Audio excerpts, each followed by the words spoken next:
दिव्य आत्माओं और परमात्मा के बीच होने वाला ये अनंत विश्व नाटक असाधारण है।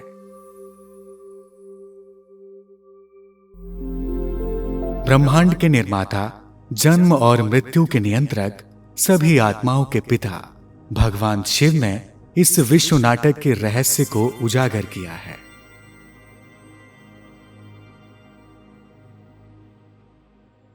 हालांकि इस ब्रह्मांड में कई आकाशगंगाएं और ग्रह नक्षत्र हैं, हमारा सौर परिवार अद्वितीय है। उसमें मानव अस्तित्व के लिए इस सुंदर ग्रह पर सृष्टि के प्रारंभिक दिनों में यह पूरी भूमि एकजुट थी और भारत का एक अभिन्न अंग थी। ये एक स्वर्ग है जहां देवी देवताओं ने विचरण किया, जिसे सतयुग, कृतयुग और स्वर्णिम युग भी कहा जाता है।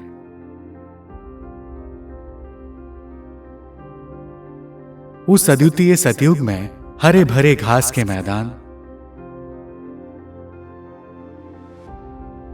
सुंदर फूलों की क्यारियां और देवताओं की सेवा में भव्य महलों का निर्माण किया गया।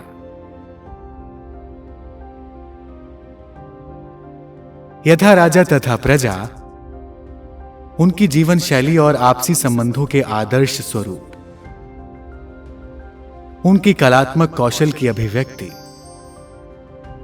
स्वर्ग के आमोद प्रमोद, प्रकृति मां की गोद में देवी देवताओं को प्रसन्न करने वाले सुंदर जीव, मंत्र मुग्ध कर देने वाले फूलों के बगीचे, चांदनी में नहाई हुई प्रकृति की सुंदरता, अर्थात ऐसा क्या था जो यहां उपलब्ध ना हो। बाप उन विनम्र पुरुषों में उत्तम देवताओं के पवित्र गृहस्थ आश्रम की जीवन शैली के सचित्र दृश्य देखने जा रहे हैं।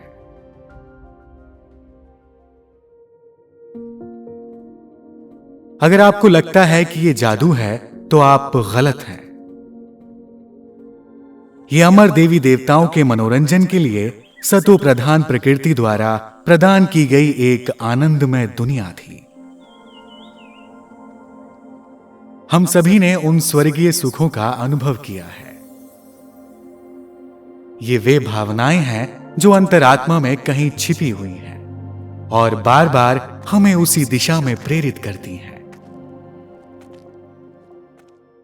वहां देखो, यहां आप देवी देवताओं को स्वर्ग में भवनों के निर्माण के लिए मॉडल तैयार करते हुए देख सकते हैं।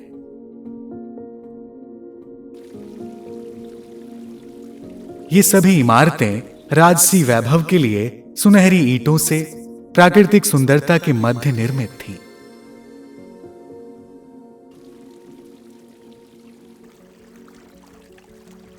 राजमहलों के दरवाजों में कुशलता से जड़े हीरे चमकते थे। महलों में बैठकें और सभाएं आयोजित करने के लिए विशाल एवं भव्य सामुदायिक भवन उपलब्ध थे।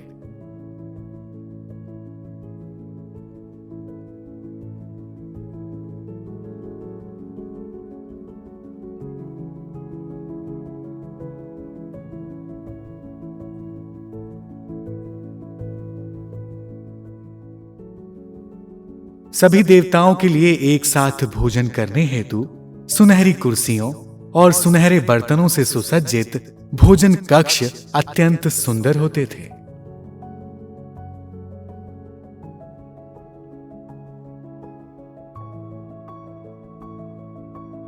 देवताओं के धन के प्रतीक स्वरूप सोना, हीरे और नवरत्न जहां भी दृष्टि जाती दिखाई पड़ते थे। महलों के सभी कमरे धूप और ताजी हवा के संचार के लिए रचित किए गए थे।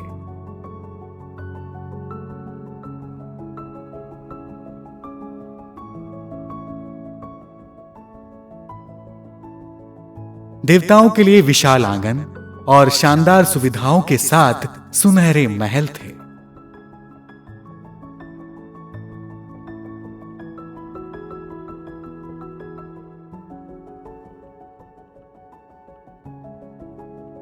शाही महलों के अंदर खिलते हुए कमलों से सजे स्वच्छ स्नान गृह और तैरने के लिए तालाब होते थे।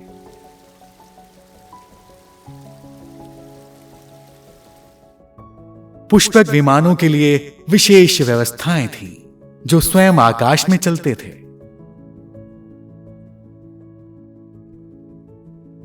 सभी पुष्पक विमान शुद्ध सोने और मिश्रित धातु से निर्मित थे। वे सभी विमान परमाणु ऊर्जा और इच्छा शक्ति के आधार पर संचालित होते थे, जो ध्वनि की गति से भी तेज यात्रा करते थे। स्वर्ग में देवताओं की संख्या बहुत कम थी, इसलिए प्रत्येक महल दिल्ली शहर जितना विशाल था।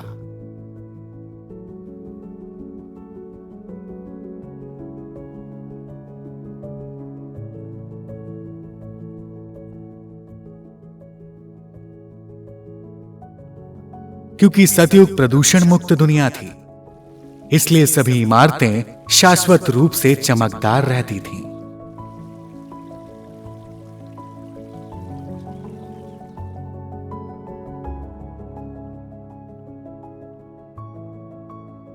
महलों की दीवारों के चारों ओर सुंदर फूलों के बगीचे,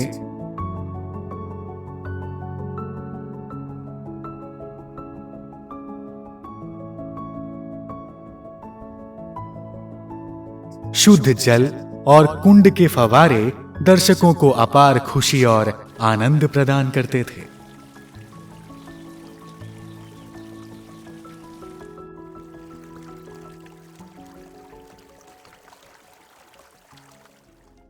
लोगों के दिलों पर राज करने वाले देवताओं के सुनहरे सिंहासन शाही वैभव को दर्शाते थे।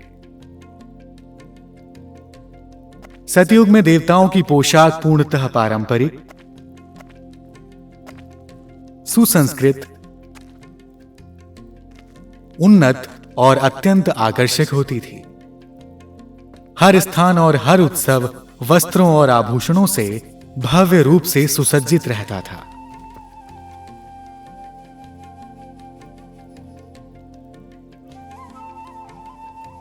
वे बड़ी कुशलता से हर किसी की जरूरत के हिसाब से सुंदर वस्त्र तैयार करते थे।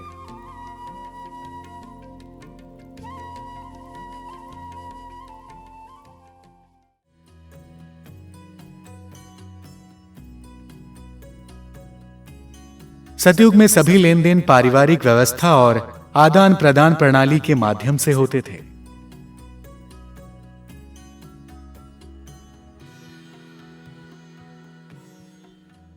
स्वर्ग की सड़कें सदैव नवीन और आकर्षक रचनाओं से सजी, आंखों को प्रसन्न करने वाले सोने के आभूषणों की प्रदर्शनशालाओं के साथ उत्सवपूर्ण रहती थीं।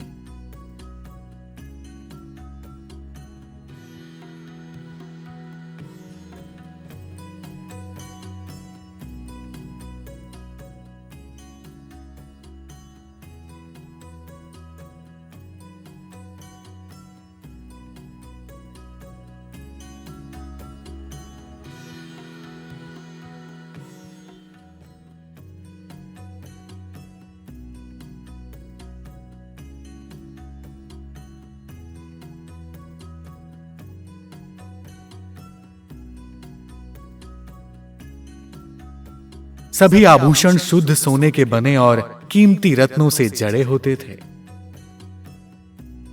सोने और हीरों से जड़े देवताओं के मुकुट उनकी सुंदरता को दोगुना कर देते थे। रत्न जड़ित आभूषणों से सुसज्जित उनका आकर्षण सभी को मंत्र मुग्ध कर देता था।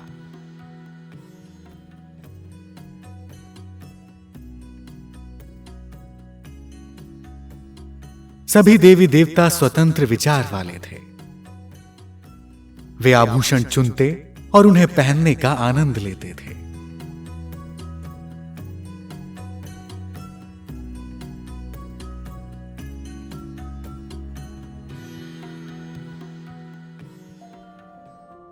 देवी देवताओं ने वस्त्रों की सजावट पर भी विशेष ध्यान दिया था।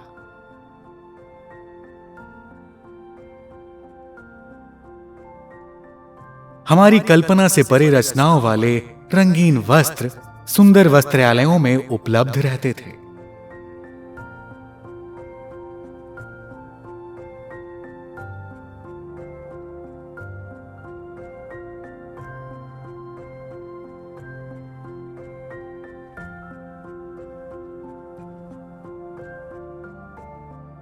वे उन्हें सभी के लिए उपयुक्त बनाते थे।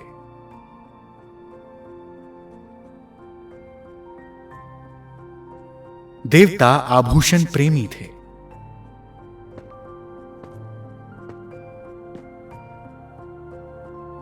लेकिन पूर्ण आत्म अभिमान में स्थित होने के कारण उन्हें व्यक्तियों, वस्तुओं या वैभव से कोई आसक्ति नहीं थी।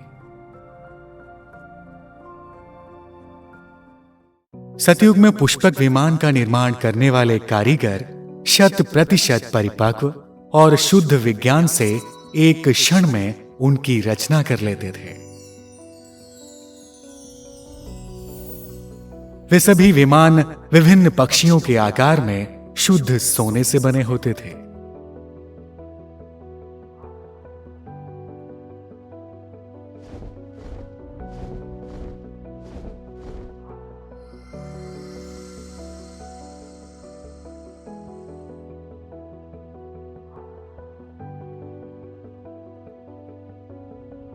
बच्चे, वयस्क, यहां तक कि महिलाएं भी आकर्षक पुष्पक विमानों को आसानी से हवा की गति से तेज उड़ा सकती थीं।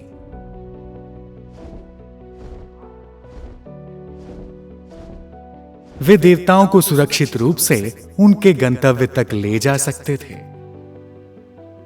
ये पूर्णतः सुरक्षित वाहन थे जिनमें दुर्घटना की कोई भी संभावना नहीं होती थी। इन्हें इस प्रकार रचित किया गया था कि आवश्यकता अनुसार एक व्यक्ति, 2 व्यक्ति या पूरा परिवार एक साथ यात्रा कर सके।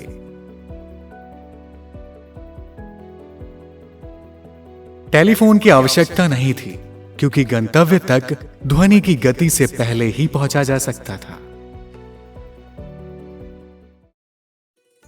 स्वर्ग में हर वस्तु में कलात्मकता थी। वे संगीत वाद्य यंत्रों को इतनी मधुर लय और अनुग्रह के साथ बजाते थे कि संगीत मानो सजीव हो उठता हो।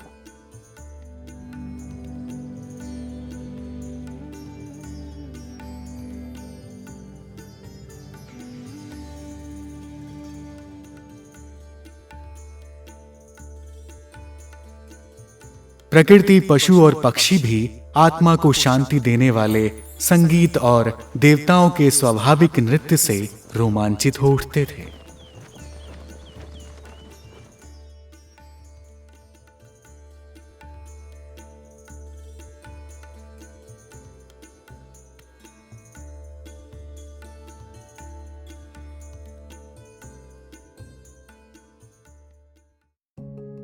सतयुग में देवी देवताओं के बीच शारीरिक दृष्टि और विकार नहीं थे।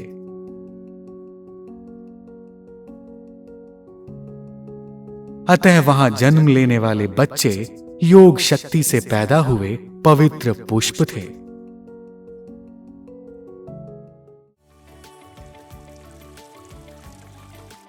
वे सभी बच्चे बचपन से ही शांत, संतुलित और संस्कार युक्त होते थे।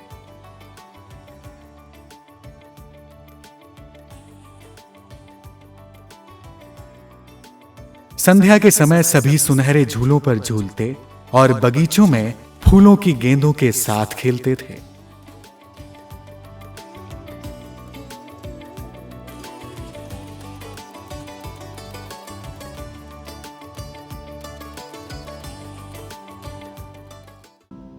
स्वर्ग में पशु पक्षी भी अत्यंत स्वच्छ और सुंदर हुआ करते थे तथा देवताओं का मनोरंजन करते थे।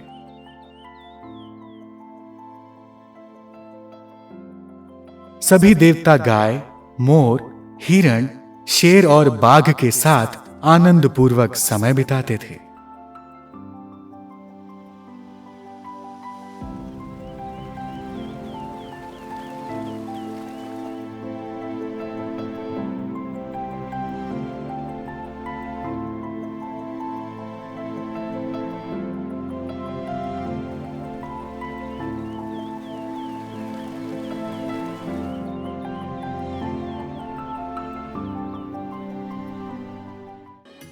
सतयुग में देवताओं का अध्ययन भी खेल की तरह चित्रों के माध्यम से होता था।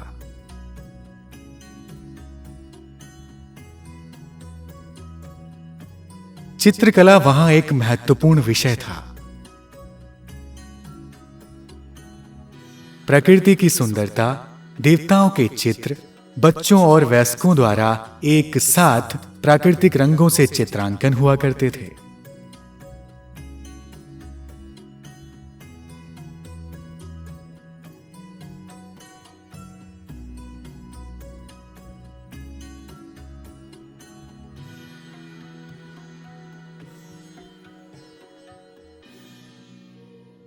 सतो प्रधान प्रकृति के सुंदर बगीचों में फलों के उद्यान सदैव देवताओं की सेवा के लिए तैयार रहते थे।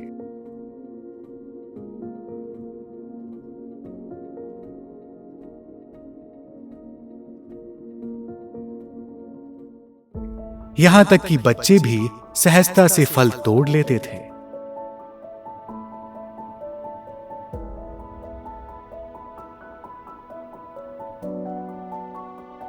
और सेवक उन्हें महलों तक पहुंचा देते थे।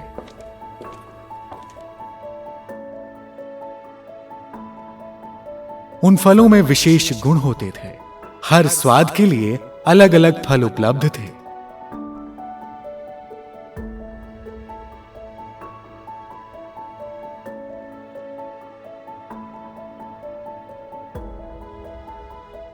स्वर्ग की पूरी धरती सुगंधित पुष्पों और सुंदर उपवनों से सुसज्जित रहती थी, जो नेत्रों के लिए उत्सव थी।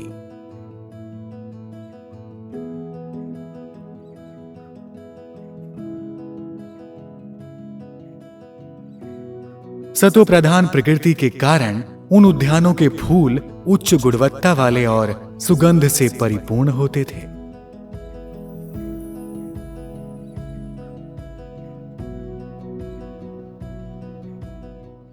उन बगीचों को सभी देवी देवताओं द्वारा अत्यंत सावधानी और कुशलता से रचा गया था।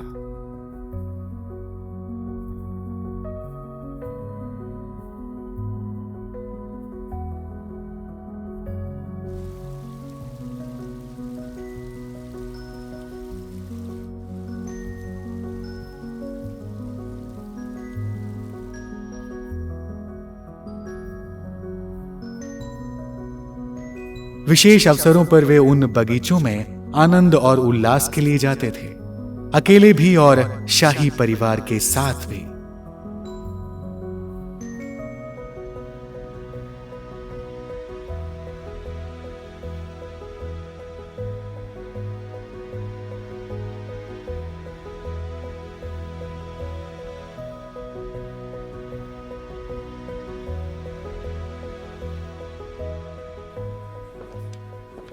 देवता सुंदर दृश्यों और प्राकृतिक छटाओं को निहारते हुए पुष्पक विमानों में उड़ान भरते थे।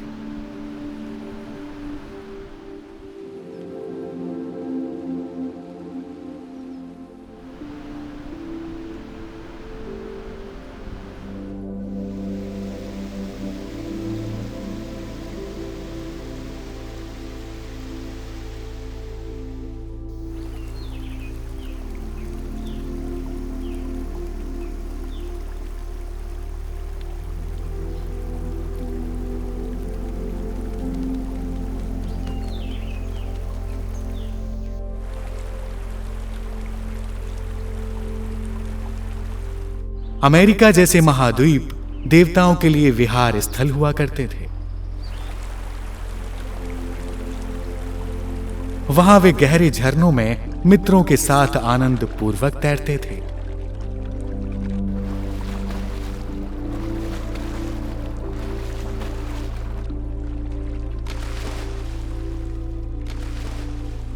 वे उस सुंदर प्रकृति में खेलने का आनंद लेते और संध्या समय लौट आते थे।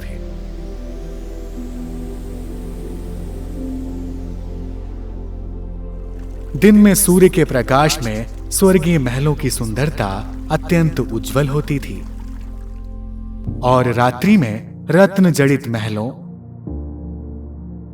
महल के द्वारों और दीवारों पर लगे रंगीन हीरे चांदनी को प्रतिबिंबित कर प्रकाश बिखेरते थे।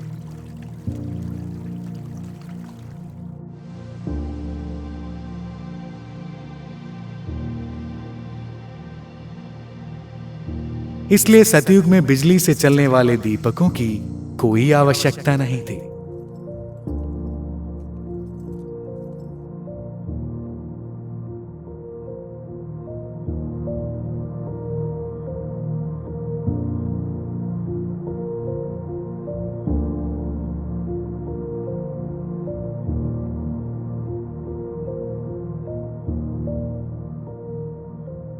जल की शीतल फुहारें, उछलते फव्वारे अलौकिक आनंद का अनुभव कराते थे।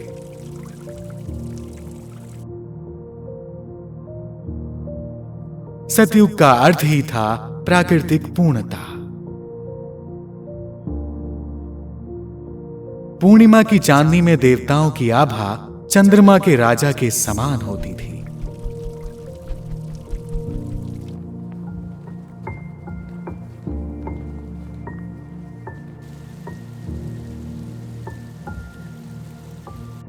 एक तरफ चंद तालाब में तैरते श्वेत हंस, हवा में झूलते हुए कोमल कमल,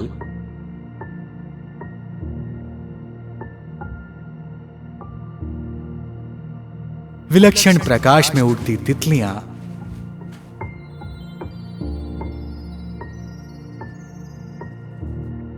और मधुर बांसुरी संगीत से मंत्रमुग्ध देवता और पशु।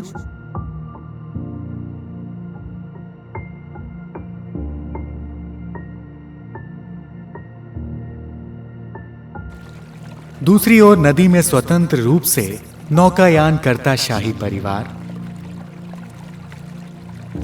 जिसका आनंद शब्दों में वर्णन नहीं किया जा सकता। शुद्ध चांदनी से आकाश में चमकते नीले बादल,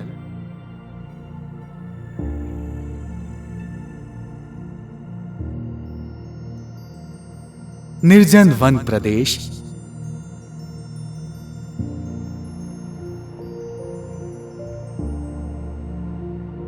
श्वेत हिरणों का आकर्षण, मोर नृत्य, फूलों का अमृत पान करने वाले सुंदर पक्षी,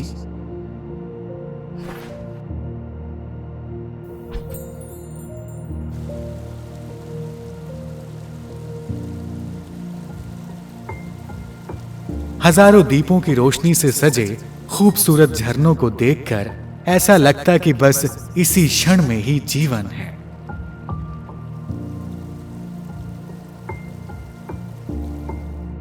क्या आप विश्वास कर सकते हैं कि वही स्वर्ग जिसने कभी देवताओं का मनोरंजन किया था और जो अब लुप्त है, जल्द ही हमारा होगा। लेकिन यह अभी शाब्दिक रूप से सत्य है। उस स्वर्ग का निर्माण किसने किया? किसने प्रकृति मां की गोद में देवताओं को समृद्ध जीवन प्रदान किया?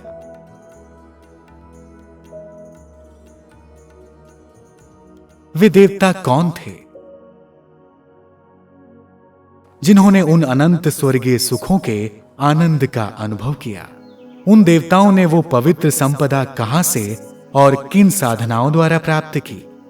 उस स्वर्ग की पुनः स्थापना में हमारी क्या भूमिका है जो असीम आनंद की अनुभूति कराता है? दोस्तों, ऐसे अनेक रहस्यों के साथ फिर मिलेंगे। तब तक के लिए ओम शांति। धन्यवाद।